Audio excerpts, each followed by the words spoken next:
TET important questions. పరిపక్వత అంటే జన్య సంభావ్యతతో జీవి ఆవిర్భావాన్ని తెలుపుతుంది. ఇది ముందుగా నిర్ణయించిన ప్రణాళిక మార్పులతో కూడుకున్నది. క్రెగ్ శిరః పాదాభిముఖ వికాసం అనగా అనుదైర్ఘ్య పద్ధతిలో శిరస్సు నుంచి పాదాభిముఖంగా జరుగుతుంది. ఏకాంత క్రీడలో పిల్లలు ఒంటరిగా ఆడుకుంటారు. పియాజే ప్రకారం పిల్లలు వస్తు స్థిరత్వ భావన నేర్చుకునే దశ ఇంద్రియ చాలక దశ. వ్యక్తి నైతిక వికాసం అతని సంజ్ఞానాత్మక సామర్థ్యాలపై ఆధారపడి ఉంటుంది అని అభిప్రాయపడ్డారు కోల్బర్గ్. మంద నిదాన అభ్యాసకుల ప్రజ్ఞాలబ్ధి సుమారు 70 నుంచి 89. క్రింది వానిలో డిఫరెన్షియల్ యాప్టిట్యూడ్ టెస్ట్ ఉపపరీక్ష కానిది చిత్రపూరణ పరీక్ష.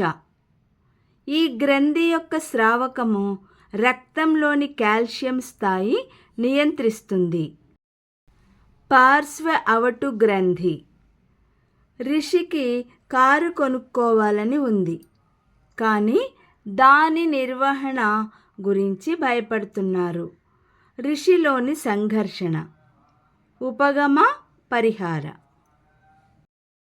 వైఖరిని మాపనం చేయుటకు ఈక్వల్ అపియరింగ్ ఇంటర్వేల్ స్కేలు రూపొందించిన వారు థర్స్టన్.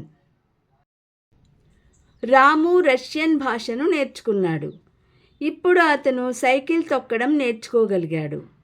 ఇక్కడ అభ్యసన బదలాయింపు రకం శూన్యం.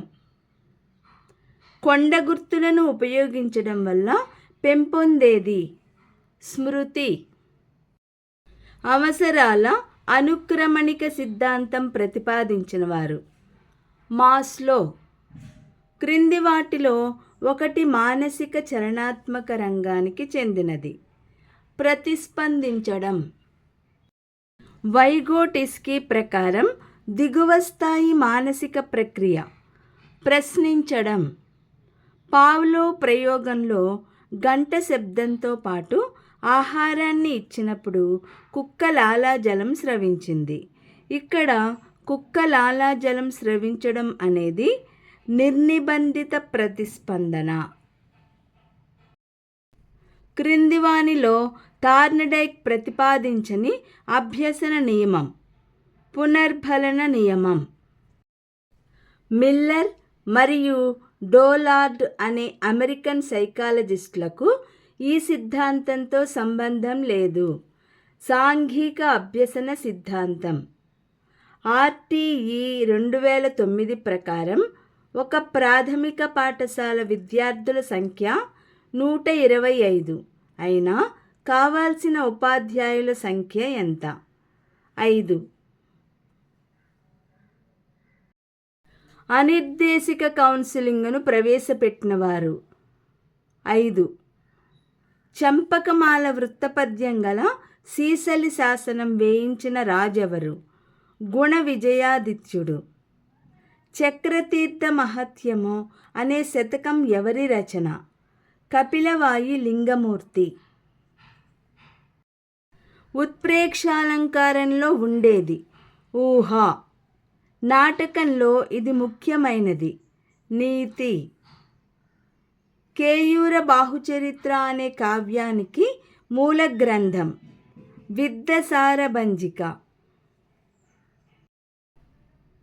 రేతిరి నా కూతురు పట్టెడన్నం పెట్టింది అనే వాక్యంలో క్రియా విశేషణం రేతిరి. సురవరం ప్రతాపరెడ్డి గారు గాథా సప్తశతిపై అమూల్యమైన వ్యాసం ప్రచురించిన పత్రిక శోభ. పాల్కురికి సోమనాథుని రచన కానిది బసవ పురాణం. ఓ కృష్ణా, నీ కీర్తి హంసలాగా ఆకాశగంగలో మునుగుతూ ఉంది. ఈ వాక్యంలో అలంకారం ఉపమాలంకారం. కృష్ణుడు వికృతి పదం ఏది? కన్నడు. అటజని కాంచె భూమిసురు డంబర చుంబి శిరస్సరజ్జరి అనే పద్యపాదం ఈ వృత్తానికి చెందినది. అంబోధి. ఈ వీడియో లైక్ చేయండి, షేర్ చేయండి. మొదటిసారి చూసిన వాళ్ళు సబ్స్క్రైబ్ చేసుకోండి.